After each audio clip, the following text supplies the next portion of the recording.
പിതാവിൻ്റെയും പുത്രൻ്റെയും പരിശുദ്ധാത്മാവിൻ്റെയും നാമത്തിൽ ആമേൻ. സുഭാഷിതങ്ങൾ 16:20 ദൈവവചനം ആദരിക്കുന്നവൻ ഉൽക്കർഷം നേടും, കർത്താവിൽ ആശ്രയിക്കുന്നവൻ ഭാഗ്യവാൻ. ആമേൻ. ഈശോയിൽ പ്രിയരെ, ബൈബിളിലൂടെ ദൈവം നമ്മോട് സംസാരിക്കുന്നുണ്ടെന്നും അത് അവിടുത്തെ മനസ്സ് വാക്കുകളുടെ രൂപത്തിൽ നമ്മുടെ മുൻപിൽ തുറന്നു വച്ചിട്ടുള്ളതാണ് എന്നുമൊക്കെ നമുക്കറിയാം. നമ്മുടെ എല്ലാം ഭവനങ്ങളിൽ ഒരുപക്ഷെ ഒന്നിൽ കൂടുതൽ ബൈബിൾ ഉണ്ടാകും.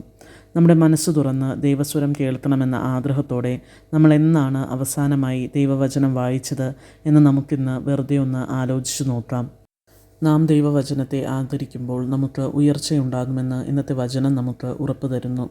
സാധിക്കുമെങ്കിൽ ഇന്നു മുതൽ നമ്മുടെ ഭവനങ്ങളിലും വ്യക്തിജീവിതത്തിലും ജപമാലയ്ക്ക് കൊടുക്കുന്ന അതേ പ്രാധാന്യം ദൈവവചനത്തിനും കൊടുക്കുവാൻ നമുക്ക് ശ്രമിക്കാം. ഭക്തിയോടെ ദൈവവചനം വായിക്കുവാനും നമ്മുടെ ഗ്രൂപ്പിൽ പോസ്റ്റ് ചെയ്യപ്പെടുന്ന വചന സന്ദേശം കേൾക്കുവാനുമുള്ള അനുഗ്രഹം ലഭിക്കുവാൻ നമുക്ക് പരിശുദ്ധാത്മാവിനോട് പ്രാർത്ഥിക്കാം. നമ്മെ സ്വാധീനിക്കുന്ന വചനങ്ങൾ എഴുതി വെച്ച് ഇടയ്ക്ക് ആ വചനം പറഞ്ഞ് പ്രാർത്ഥിക്കുവാനും അതുവഴി നമ്മുടെ ദൈവപിതാവിൽ നിന്ന് കൂടുതൽ അനുഗ്രഹങ്ങൾ നേടിയെടുക്കുവാനും നമുക്ക് സാധിക്കട്ടെ. ദൈവം നമുക്ക് ദൈവവചനം അനുദിന ജീവിതത്തിൻ്റെ ഭാഗമാക്കുവാനുള്ള കൃപ തരട്ടെ. നിത്യം പിതാവിനും പുത്രനും പരിശുദ്ധാത്മാവിനും സ്തുതി, ആദിയിലെ പോലെ ഇപ്പോഴും എപ്പോഴും എന്നേക്കും. ആമേൻ.